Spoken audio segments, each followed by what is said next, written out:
On the 16th of December this year, it will be the 250th anniversary of the birth of Jane Austen.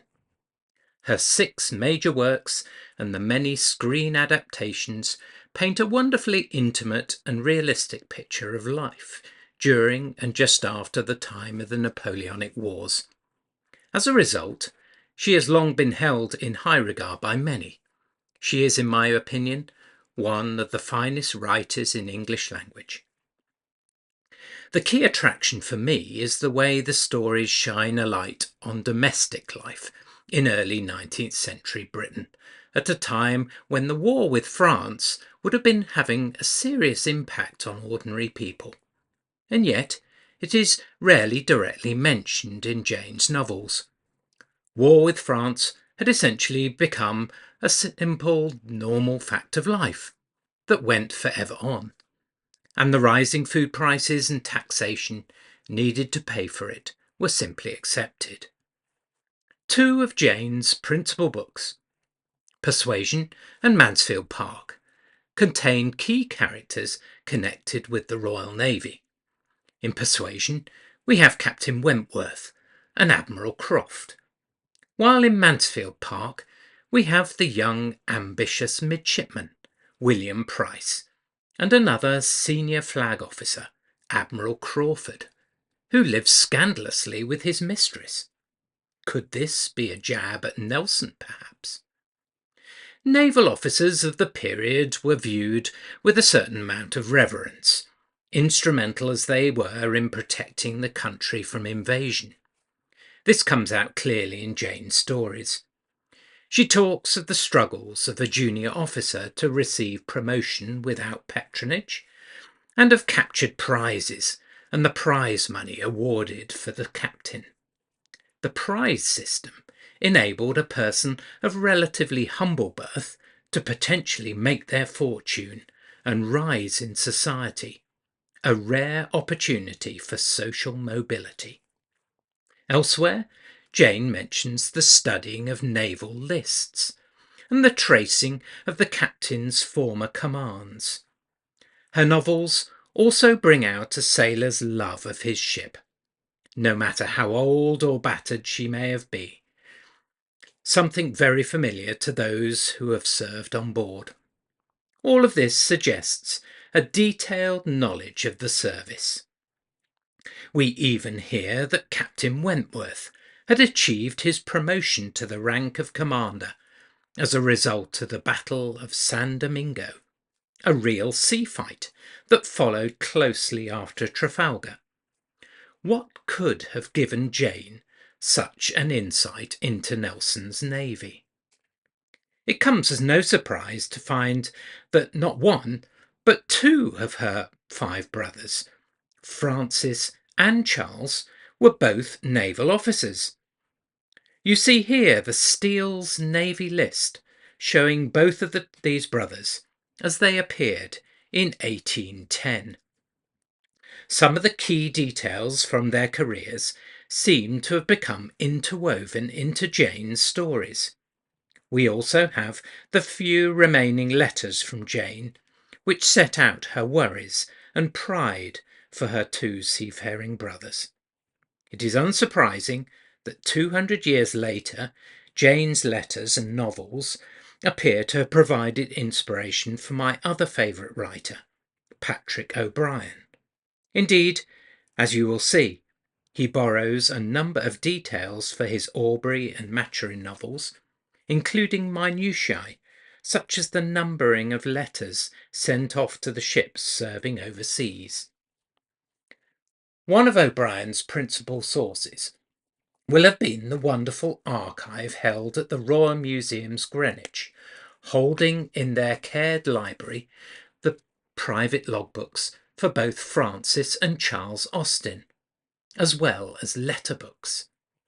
These detail all of Francis's professional correspondence whilst in command of some famous ships, and give an intimate picture of life on board. The National Archive in Kew likewise holds a veritable feast of original letters sent to the Admiralty, as well as official logbooks and muster records for the 34 ships on which the two brothers were to serve in their long careers. For the past few months, I've had the privilege to go through many of these records in order to build a clearer picture of their careers, of these two long-serving naval officers. To handle in person these beautifully compiled records, in the case of Francis, and the somewhat more chaotic documents of the youngest brother Charles, is to gain real insight that helps build a picture of two very different personalities. As well as the core source material, I have relied on two books, the first being J.H. Hubbock's Jane Austen's Sailor Brothers, which was first published back in 1906. This was written by Francis Austen's grandson, while the more detailed and recent study by Brian Southam, Jane Austen and the Navy, was published in 2000. So, how did this naval story begin? Jane's parents, George and Cassandra Austen, were living in the village of Steventon, where George Austen had been the village rector since 1771. Francis was the fifth son in the large family, and was born in 1774, the year before Jane, and a year after their elder sister Cassandra had entered the world. Charles was the youngest child of the family, and was not born until 1779. He seems to have been particularly close to Jane. The Austen family had naval connections, notably via their mother's family with Sir Henry Stanhope and Charles Chamberlain, both of whom became future admirals. Their cousin, Jane Cooper, was also married to a Captain Thomas Williams, who was instrumental in Charles's early career. However, it was the two Gambier family brothers, James and Samuel, who were of key importance to Frank's early career, along with the former Governor-General of the East India Company, Warren Hastings, a frequent correspondent of George Austen. It was common for younger sons, who would not inherit their father's estate, to find their own careers. They had few options. They could look at either the army or the navy, find a trade, or enter the law or the church. Both Francis and Charles chose the navy. Both the boys entered the navy through the Royal Naval Academy in Portsmouth, the forerunner to today's Royal Naval College. The master at the time was William Bailey, who had served as astronomer on James Cook's second and third voyages to the Pacific. Francis joined the college in 1786, by which time he was already 15. The advantage over the conventional means of entry for trainee officers on board a ship was that the boys would stay closer to home in their early years of training. However, the choice was not a popular one amongst senior officers at the time, who saw sea time and the rough and tumble of life on board ship from the age of 12 as more important than theoretical knowledge, especially if starting at the late age of 15. This may well have slowed the two brothers' early promotion prospects. Nevertheless, Frank did well, and as can be seen from his exercise book, he appears to have been extremely neat and studious. His astronomy and celestial navigation tutor was able to assist in gaining him his first seagoing appointment with another Cook Voyages veteran, Captain Isaac Smith. Captain Smith had worked alongside James Cook from his time in Newfoundland, and was a cousin of Cook's wife Elizabeth. Smith had served as a master's mate on both the Endeavour and on the first Resolution voyage. Frank could therefore have had no better mentor on a voyage to the East Indies at a time when the country was essentially at peace. The frigate Frank joined in February 1789 was the 36-gun fifth-rate HMS Perseverance. She had been built in Rotherhithe in 1780 by John Randall, to a design by Edward Hunt. She had a main armament of 26 18-pounder long guns and a crew of 260 men. She was a prime posting. You see here extracts from the contract with her builder. The ship was assigned to the East India Squadron under Commodore and later Admiral William Cornwallis. We know that before departure, Frank was sent a letter by his father, dated December 1788, setting out how he would seek to earn the favour of his messmates and superiors. It is a touching lesson in how to approach offering parental advice to a son setting out to the far side of the world, where communication would be cut off for many months. That Frank kept this letter close to him for the rest of his life shows the impression it must have had on him. Frank was clearly a well-brought-up boy, and his career progressed well. He was signed off the Perseverance in November 1791 and joined William Cornwallis's flagship, the 64-gun HMS Crown, signing on as a midshipman. Built in 1782 by John Perry at his Blackwall yard, to a design by Edward Hunt, she had cost £25,361 to build and fit out. From the Crown, Frank transferred, along with Cornwallis, to the 38-gun HMS Minerva, before taking his examination for a lieutenant. His commission was dated the 28th of December 1792. His first posting as a lieutenant was on board the captured French brig named Dispatch, under Commander John Whitby. Captain Whitby was a personal friend of Cornwallis and had been promoted at the age of just 19, so was only a year older than Frank.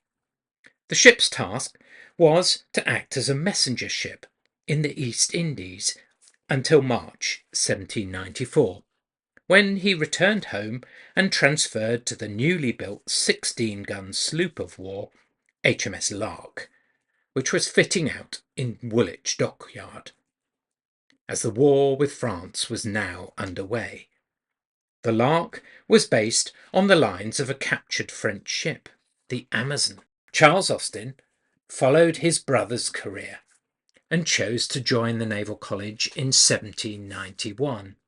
At the same time as Philip Broke, who was to later command HMS Shannon in her fight against the USS Chesapeake in 1813. After 3 years at college, young Charles used his family influence to join Captain Thomas Williams on board the 32-gun frigate Daedalus, signing aboard in September 1794. And so the Austen boys entered the French Revolutionary War, which had been declared in February 1793.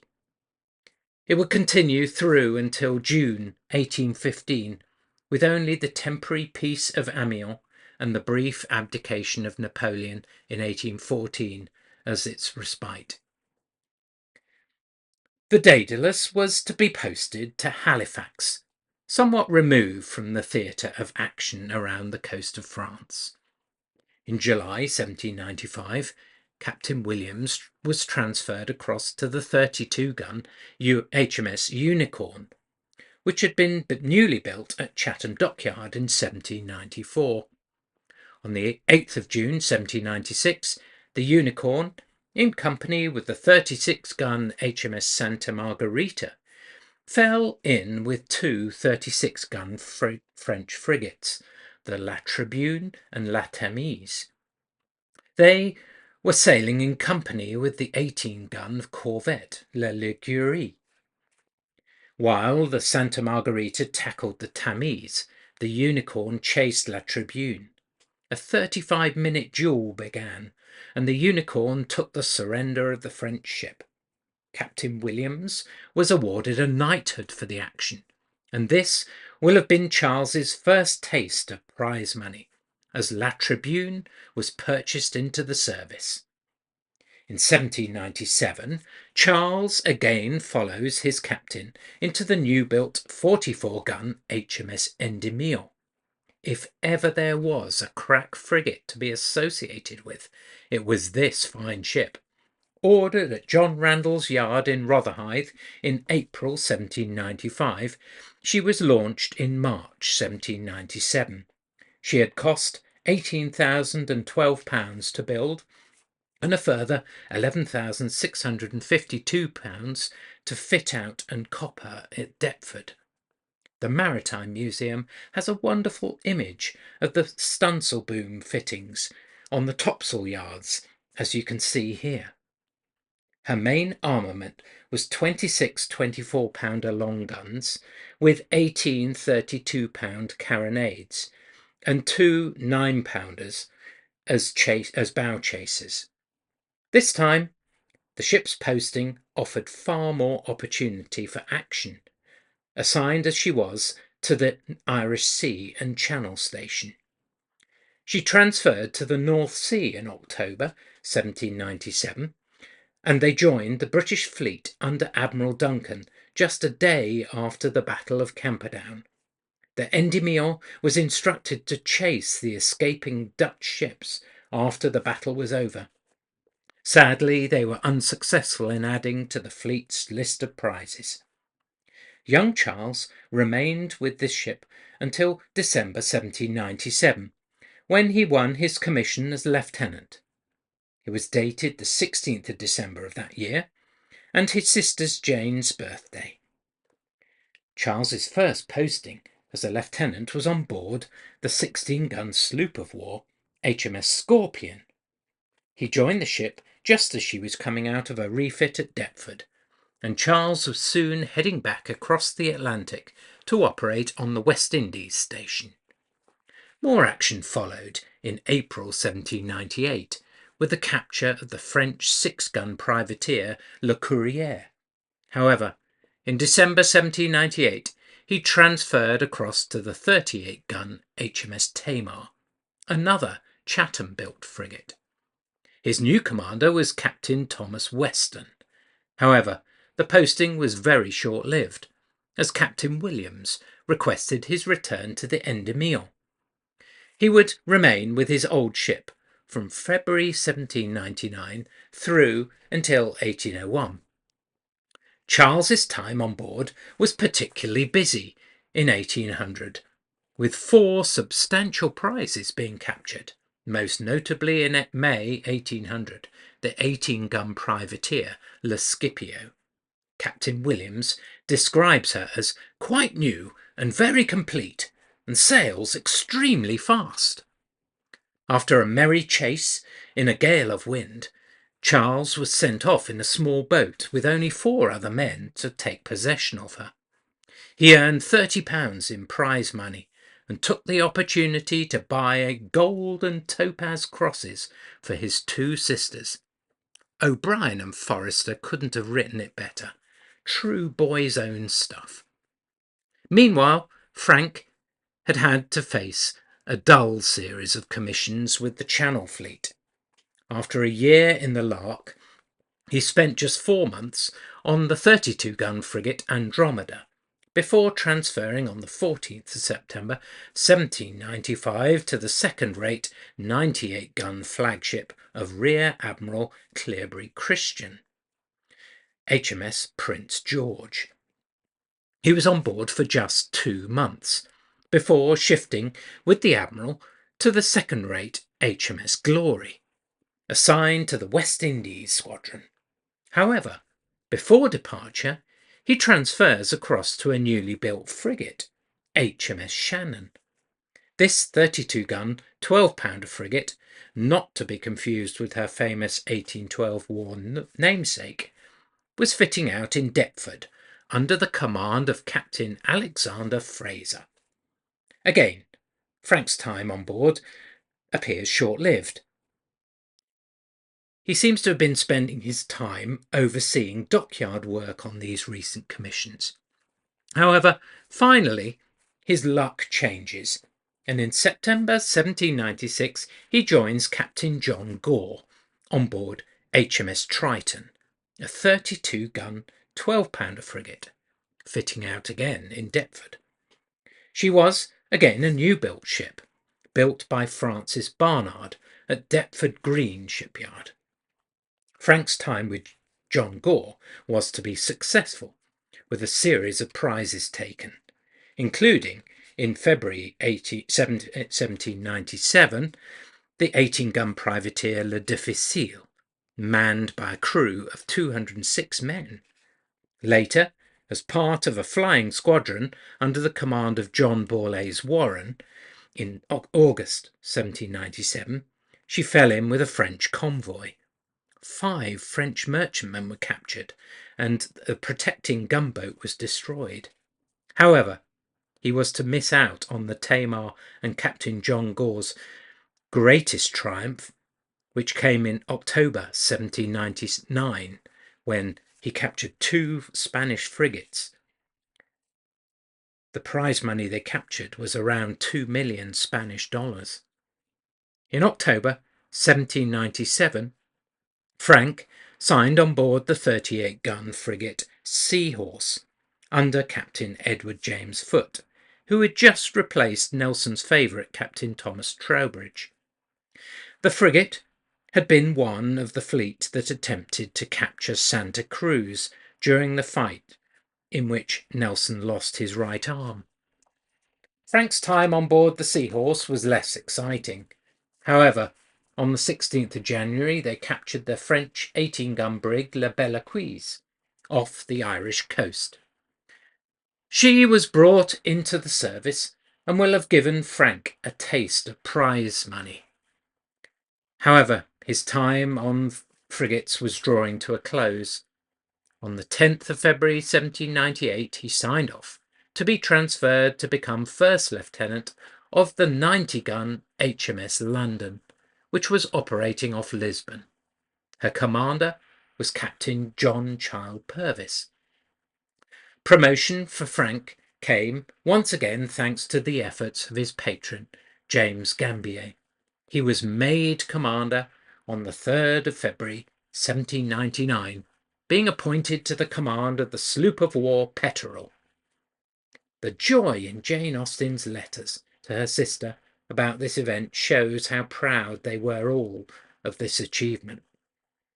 HMS Petterel was a 16-gun sloop of war built under contract by William Wyatt at Finsbury shipyard in Kent in 1794.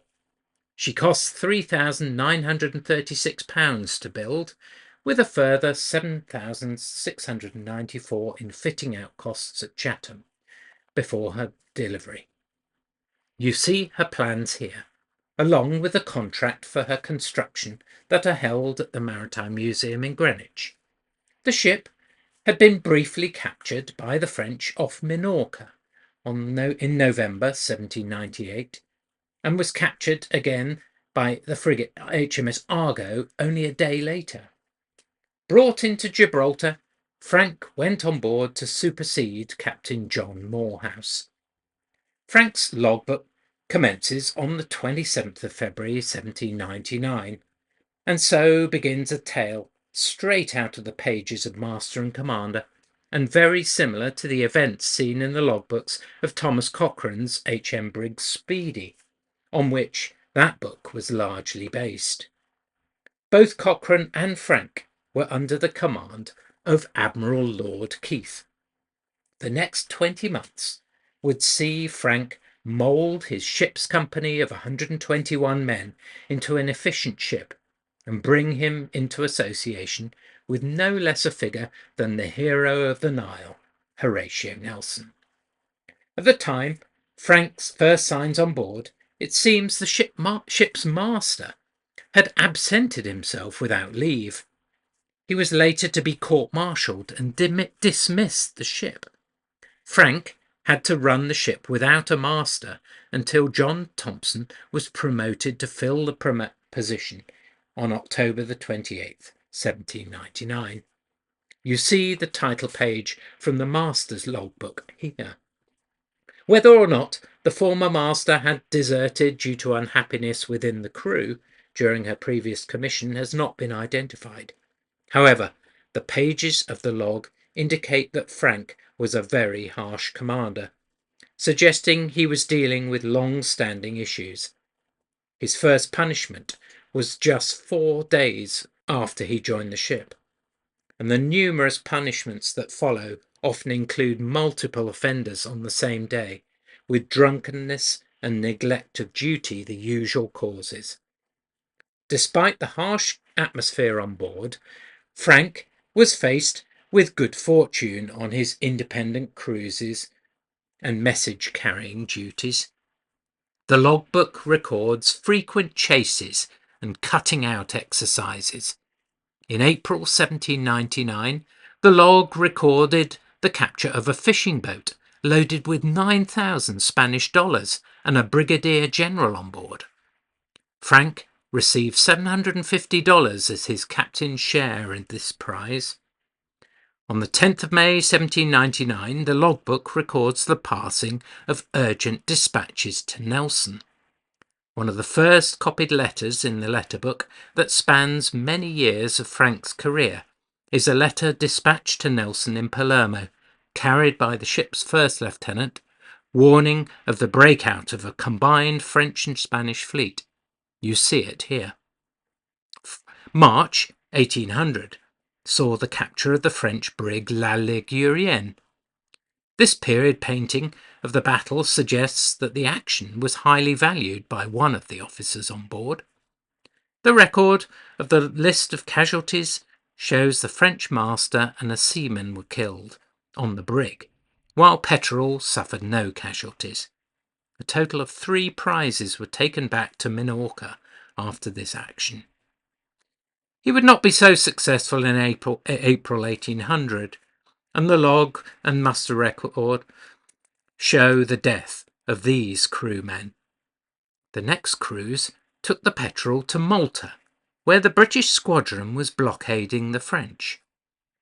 The 74 ship of the line Guillaume Tell, the last surviving French ship of the line that had fought at the Nile, had just been captured by the Foudroyant. The Petrel is assigned a full complement of prisoners to take back to Gibraltar. In August 1800, Frank and the Petrel were stationed off Aboukir Bay, where they found a dismasted Turkish ship of the line on the reef. Frank had to see the ship burnt to prevent the French from capturing the guns and stores. Monday, the 20th of October 1800, saw Frank's time on the sloop drawing to an end, and his last log entry records anchoring in Rhodes Bay and his replacement coming on board. New Year of 1801 saw Frank receiving his promotion to the rank of post captain. From now on, his promotion would naturally follow the dead man's shoes, whereby the shift to flag rank was entirely tied to seniority. His first posting under his new rank was as flag captain to his old patron, Admiral James Gambier. Dismal Jimmy had hoisted his flag in HMS Neptune, but the Peace of Amiens saw Frank paid off on half pay and some well-earned shore leave. Serving as a flag captain to the fellow evangelical Methodist, the somewhat unpopular Dismal Jimmy, Frank had earned the nickname of his crew of being a kneeling captain, referring to his insistence on regular services on board. Charles, meanwhile, remained on Endymion. His patron, Sir Thomas Williams, had transferred to a 74-gun ship of the line in 1800, but Charles seems to have remained on the frigate until she too was paid off following the peace. It was at this time, with the two naval brothers both back home, that George Austen took the decision to vacate Steventon and retire with his wife and 2 daughters to Bath.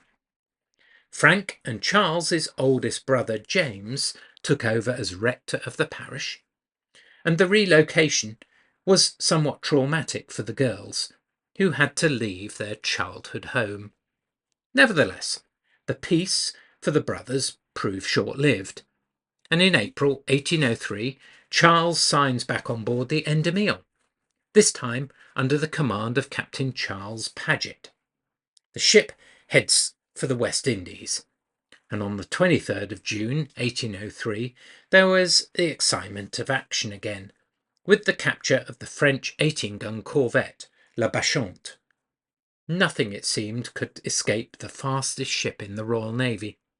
The prize was brought into service, and Charles was to remain on Endymion until his promotion to commander finally came in October 1804, while he was stationed in Bermuda.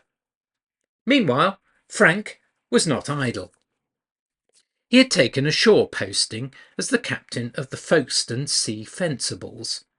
Jane visited him there, and the port is referred to in somewhat unflattering terms in Pride and Prejudice.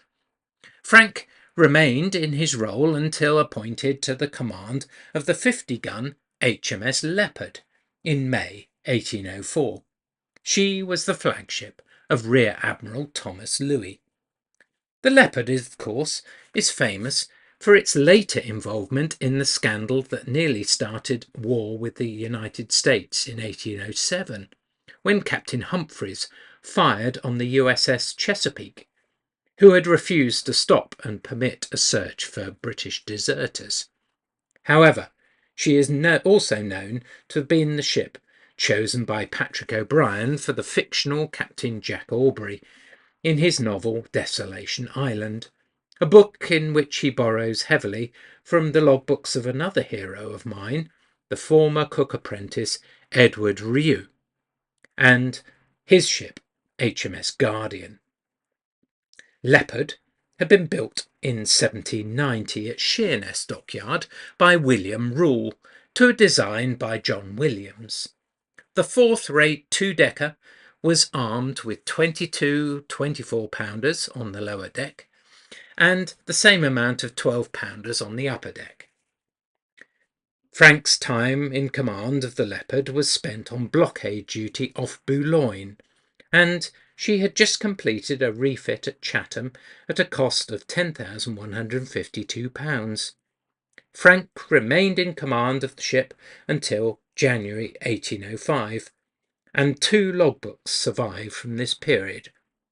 It was in the same month that George Austen died in Bath. However, both Frank and Charles were away. Charles was still in the West Indies and had just been promoted to the command of a new sloop of war built in Bermuda called the Indian. You see her plans here. She was a very fast sailing vessel built from cedarwood by Robert Shedden. Of 399 tons, she was armed with 16 24-pounders and had 2 long 6-pounders as chasers. Charles would remain in command of her until May 1810 and was based out of Bermuda. It was here that he met his wife, Frances Palmer, who he married in 1807. Meanwhile, Frank was busy in Portsmouth fitting out his new command. He had transferred to the far more impressive 80-gun HMS Canopus.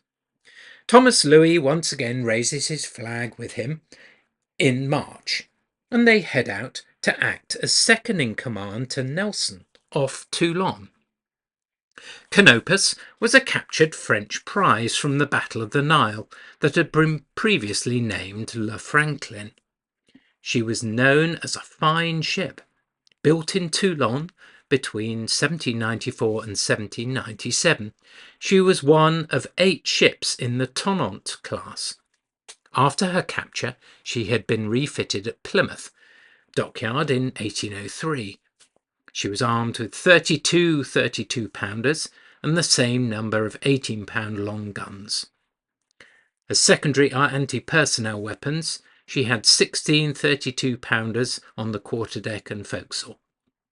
She was a very powerful third rate of 2,258 tons, far larger than comparable British ships of the time. There is this interesting letter in the Ordnance Board requesting fitting extra 68-pounder carronades to the forecastle, mirroring Nelson and Hardy's request for HMS Victory. Canopus's official complement of 700 men, which was some 150 lower than her crew had been when she had been in the French Navy. Canopus was to become the most famous ship that Frank would command, and ties him in forever with Nelson's band of brothers. Canopus arrived off Toulon in time to join Nelson's fleet for the chase of Villeneuve across the Atlantic and back again, that started in April 1805. Reaching Barbados in early June, Nelson soon heard intelligence that Villeneuve had failed to meet with the other expected squadrons from Rochefort and Brest, and that he was already on his way back home. Nelson missed the meeting with Villeneuve's fleet, and Admiral Calder's failure to press home and attack allowed Franco-Spanish fleet of 34 ships of the line to regroup in Cadiz. The invasion threat remained. Frank found himself posted to the inshore squadron off Cadiz throughout September, and witnessed the return of Nelson and the Victory on the 21st of September. Frank at this time was using his contacts to press Nelson to give him command of a frigate. However, Nelson's reply was that he hoped to see Frank alongside a French 80-gunner, and that the Canopus was the best place to be. However, it was not to be, and being short of water and provisions, Canopus was sent to Gibraltar on the 5th of October. And so it was that Frank missed being part of Trafalgar, a massive disappointment that remained with him for the rest of his life. Frank gives a detailed account of the scene off Cadiz when he arrives back on the 31st of October, 10 days after the battle, and the storm that had followed. Wreckage litters the sea and shoreline. The disabled Spanish and French fleet that had made it back into the port remain visible. Frank even goes on board the Euryalus to meet with Admiral Cuthbert Collingwood, and is introduced to Pierre Villeneuve, the captured commander-in-chief of the combined fleet. He states that he bears his misfortune with cheerfulness.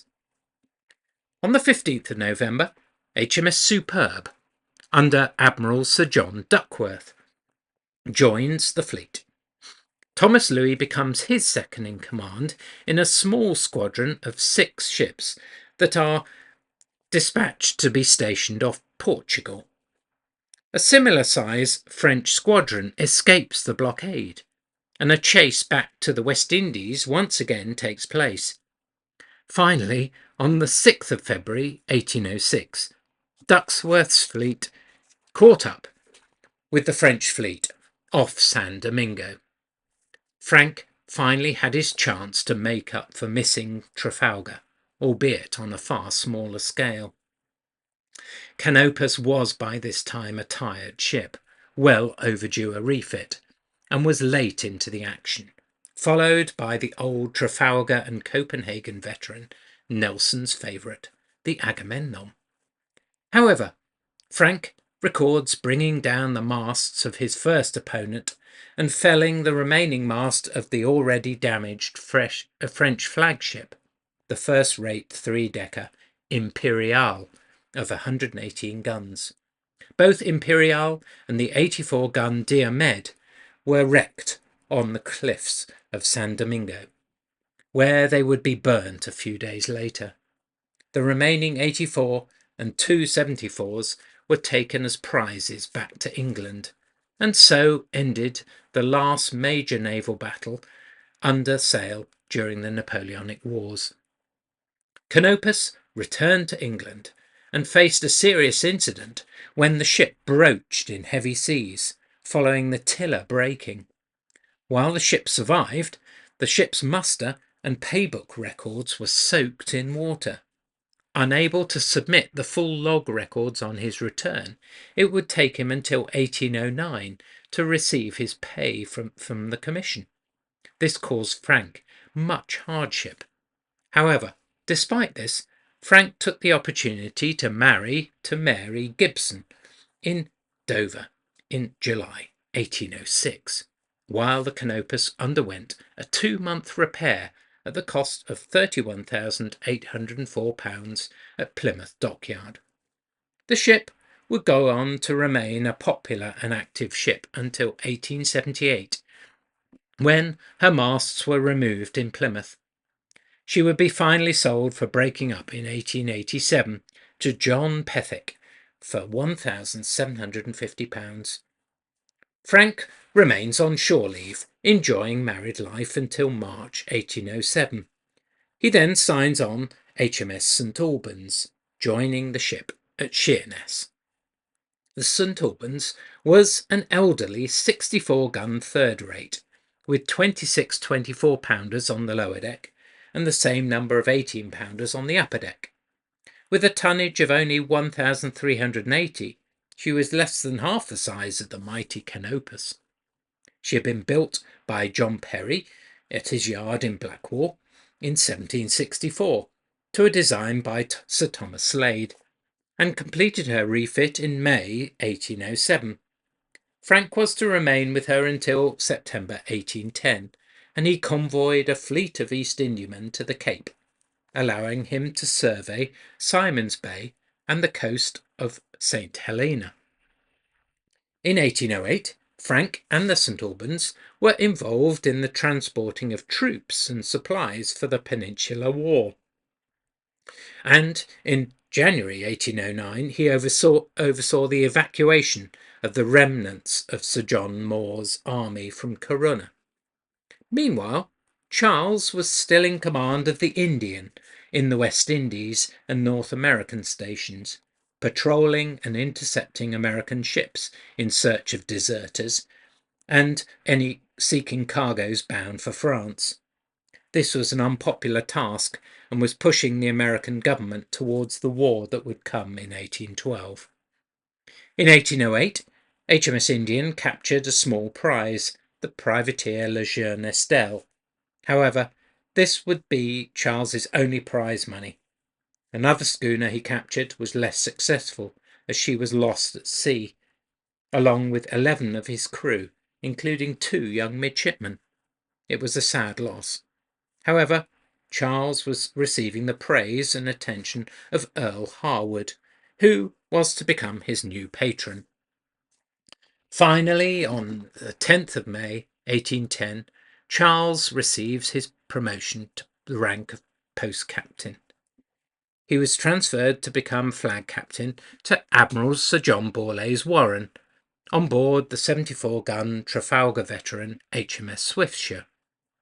This posting proved short-lived, as in October 1810 he was appointed to command the 32-gun HMS Cleopatra and sent home to England together with his young family. Built in Bristol in 1779, Cleopatra was an Amazon-class 12-pounder fifth rate of 689 tons. Her last middling repair had been back in 1805, and she had been involved in the capture of Martinique in 1809. She was well overdue a refit, and hence was returning to England for repairs. Jane Austen was by now living at Chawton Cottage, on her brother Edward's Chawton Manor estate, one of his 3 country properties alongside Godmersham House in Kent, which became his main residence. The 2 sisters, together with their mother, moved into the cottage on the 7th of July 1809, having for the previous 3 years resided with Frank's wife Mary in Southampton. The house still looks very much as it did in Jane's time, and is now the Jane Austen House Museum. Their curator has been very helpful to me with this presentation, and I urge you all to try and visit. Amongst their collection is a wonderful book of watercolours with some interesting coastal views painted by Frank and his daughter Cassandra, along with his memoirs. While Charles enjoyed his leave and introducing his wife to his two sisters, Frank was sent away again in the St. Albans, this time all the way to China. This proved to be a very profitable trip, as he was able to negotiate a freight with the East India Company, and was also awarded a gift of £1,500 for the safe delivery of the fleet. However, complex negotiations with the Chinese government required months of letter writing. Frank's neat and eloquent writing style comes across beautifully within the surviving copies of these letters. Back home in September 1810, Frank was superseded as captain of the St. Albans and took some leave with his family. But between December 1810 and May 1811, he acted as flag captain on board the 110-gun first-rate HMS Caledonia. This fine ship was of 2,616 tons, built at Plymouth Dockyard in 1808 to a design by William Rule.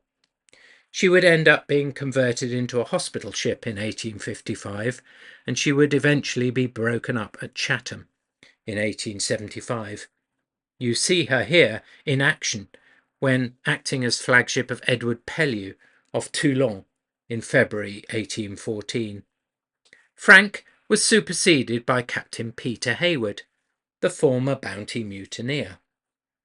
Frank's next appointment comes in July 1811, when he takes command of Nelson's former flagship from the Battle of Copenhagen, HMS Elephant.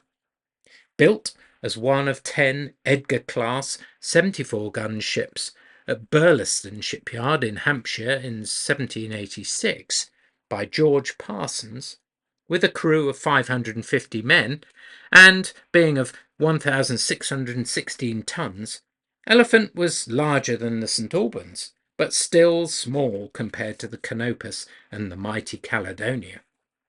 Frank was to remain on blockade duty in the North Sea, and later in the Atlantic at the outbreak of the American War. In December 1812, Frank captured his last prize of the war, when, after a 2-day chase, the Elephant captured the American privateer Swordfish, armed with 12 guns. She was just 16 days out of Boston and had 82 men on board at the time. During the chase, the privateer had thrown all her guns and spare spars overboard and pumped out her water. Once again, this comes straight from the pages of O'Brien. After his excitement, Elephant spent time in the Baltic, largely employed on convoy duty and watching over the retreat of the French out of Eastern Europe as Napoleon's fortune turned against him. Frank would remain with Elephant until April 1814, when Britain thought itself safe following the abdication of Napoleon and his exile to Elba. Elephant is the one ship name that appears in Jane Austen's novels. We see her drawing from real-life experience of her brothers to give a true-to-life feel to her novels. Along with Captain Wentworth's promotion at the Battle of San Domingo, we again get a glimpse of the family pride she must have felt from the careers of her two sailor brothers. What she does not mention is Frank's harsh punishment record. He is admonished by the Admiralty. 98 punishments are recorded in Elephant's logbook during the commission. He does not seem to have softened with age, but blames the growing indiscipline and drunkenness of his crew and the blockade fleets of the Navy in general during the last years of the war, when there was little action. Meanwhile, back in May 1811, Charles is appointed to oversee the completion of the new Armada Class 74 at Woolwich Dockyard HMS Egremont. He hands over to Captain John Joseph Bingham, who takes her out to the North American station in June 1811. Charles is then appointed to command the guard ship HMS Namur, based at the Nore. She flies the flag of Sir Henry Stanhope.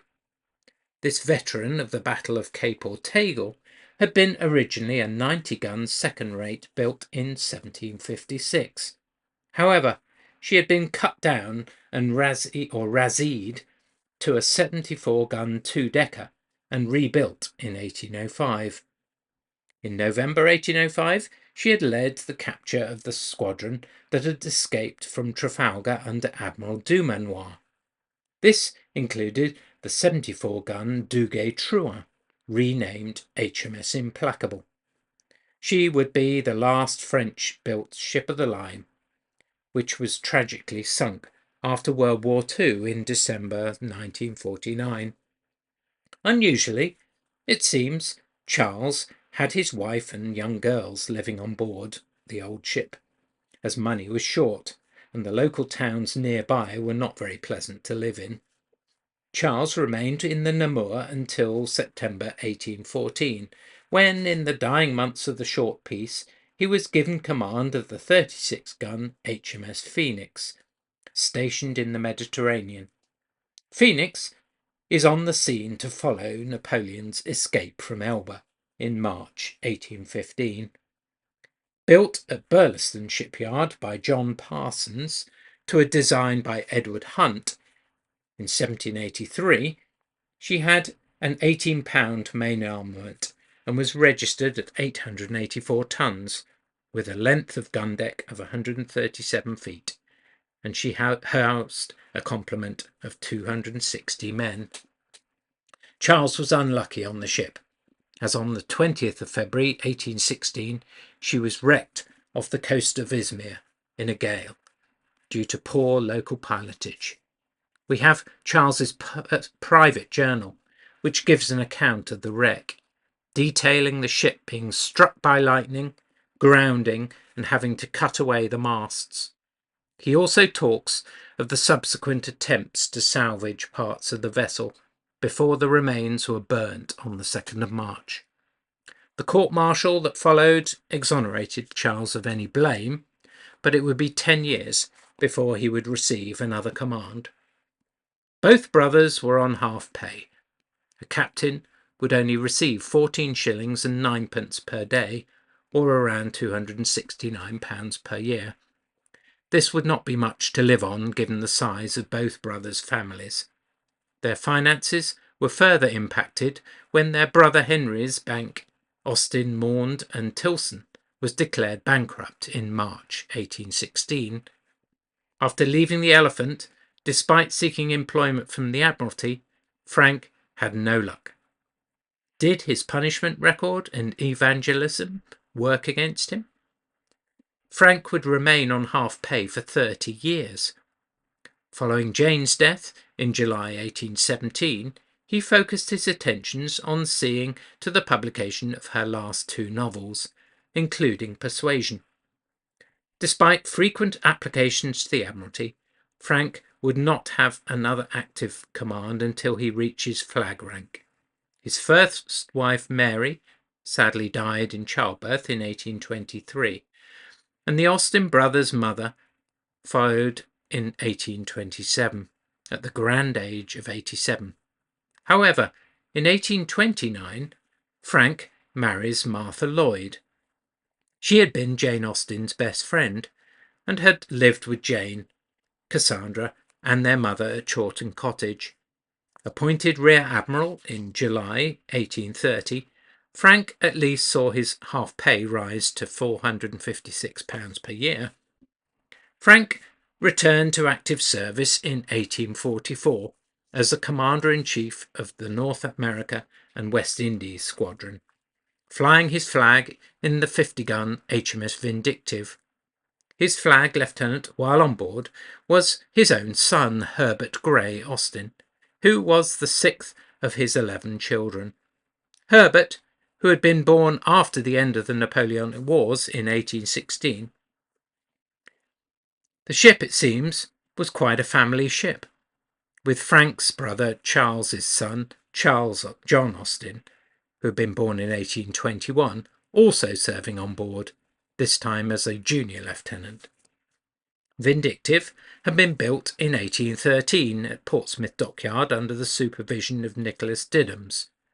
She had originally been constructed as a 74-gun ship of the line, but in the peacetime navy she was cut down into a heavy frigate, and her armament was reduced to 50 guns.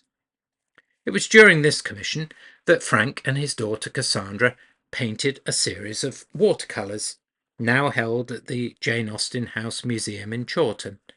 Included in this is a painting of HMS Trincomalee under sail. You can now see this ship up in Hartlepool, where she has been preserved. It is quite incredible to think that 200 years later we still have two ships which Frank served alongside, both the Victory and the Trincomalee. Frank finally retired from active service in June 1848, handing over command to his old comrade from the Mediterranean, Thomas Cochrane. Frank lived to see his appointment as Admiral of the Fleet in April 1863, and he died at home in Portsdown Lodge, outside Portsmouth, on the 10th of August 1865, at the grand old age of 79. Charles, though, was to see some more action. His first wife, Frances, with whom he had 4 daughters, had died in childbirth in 1814, and in 1820 he took the somewhat unorthodox move of marrying his deceased wife's older sister Harriet. Together they would have 4 more children, including his son Charles, who followed his father into the navy. The loss of the Phoenix in February 1816 did not seem to impact Charles's peacetime career too badly, and he had 3 peacetime appointments, including 2 years in command of the 38-gun frigate Aurora between 1826 and 1828. She was a captured French prize that had been built back in 1808. During this commission, the ship visited the Pacific and called into Valparaiso in the recently independent Chile. Charles's descendants still have a presentation sword given to Charles by General Simon Bolivar during the visit. This was followed by the appointment to the 80-gun HMS Bellerophon, the replacement of the Trafalgar and Nile veteran. In this ship, he took part in the bombardment of Acre in November 1840. The new Bellerophon had been launched at Portsmouth Dockyard in 1818, but was immediately laid up. She did not see her first commission until 1836. Built to a design by Sir Henry Peake, at 2,056 tons and 192 feet on gun deck, she was a fine ship. The ship was rearmed in 1839 before her commission under Charles's command, with new ML 8-inch guns, which fired 68-pound exploding shells. You can see examples of these guns on board HMS Warrior in Portsmouth. To quote from a character who also abbreviated his name to the initials J.A., "What a fascinating modern world we live in." Finally promoted to flag rank on the 9th of November 1846, as Rear Admiral of the Blue, Charles had one final commission, being appointed as Commander-in-Chief of the East Indies in 1850. He was to fly his flag in the 72-gun HMS Hastings. He took part in the Second Anglo-Burmese War. His nephew, Francis Austen, Frank's second son, was on board as a lieutenant. Charles transferred his flag to the Honourable East India Company paddle steamer, the Pluto, and he died on board her, suffering from cholera, while off Promé in the River Irrawaddy on the 7th of October 1852. The Hastings, his last true flagship, lasted until 1886, when sold up for breaking up. Her figurehead still exists in the Merseyside Maritime Museum. It is something of a complete circle that Charles's flagship was named after his father's old correspondent and one of his early patrons, the former governor of the East India Company. And so the career of these two fine Navy men, Jane Austen's sailor brothers, comes to a close. I do hope you've enjoyed this tale and hope you'll join us again for our next talk soon. Thanks for listening.